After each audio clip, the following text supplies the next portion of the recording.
আমি তো একটা মন্ত্রণালয়ের মন্ত্রী, আমি সব মন্ত্রণালয়ের মন্ত্রী না। তবে আমার পক্ষ থেকে এখানে মির শাহ আলম আছে, ইয়াং এনার্জেটিক মিনিস্টার এবং ড্যাশিং মিনিস্টার।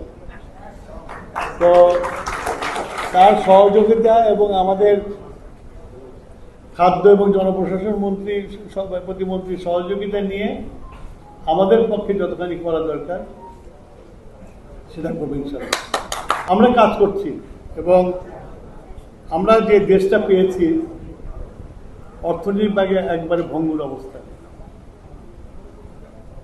সেই ভঙ্গুর অবস্থার মধ্যে আমাদের দায়িত্ব এসেছে, দায়িত্ব গ্রহণ করেছি এবং এই দায়িত্ব পালন করার জন্য আমাদের মাননীয় প্রধানমন্ত্রী যুদ্ধকালীন সরকার যেভাবে কাজ করে উনি সেভাবে কাজ করছেন। কিছুক্ষণ আগে আপনি বললাম না যে উনি একবার মাইনর ডিটেলসে যান, বলার সাথে সাথে ফোন আসলো। কথা বুঝেছেন?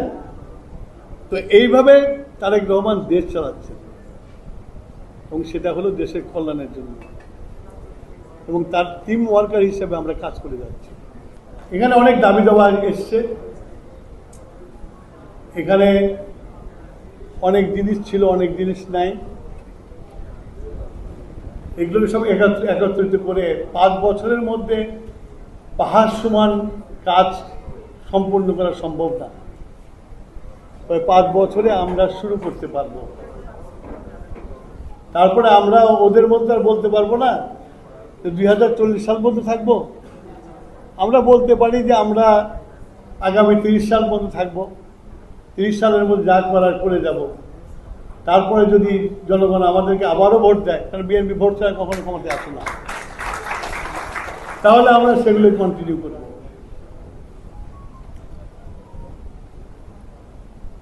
তো এখানে আপনারা যারা ইতিহাস চর্চা করেন তাদের কাছে শুধু আমি একটা আবেদন রেখে যাব যে আপনারা সঠিকভাবে ইতিহাসকে মূল্যায়ন করবেন, ইতিহাসকে বিকৃত করবেন না, ইতিহাসকে অযথায় কাউকে হিরো বানাবেন না, অযথা কাউকে জিরো বানাবেন না। যার যার রোল যখন পর্যন্ত যা ছিল সেটাকে এস্টাবলিশ করবেন, তাহলেই প্রকৃত ইতিহাস হবে, নাহলে প্রকৃত ইতিহাস হবে না।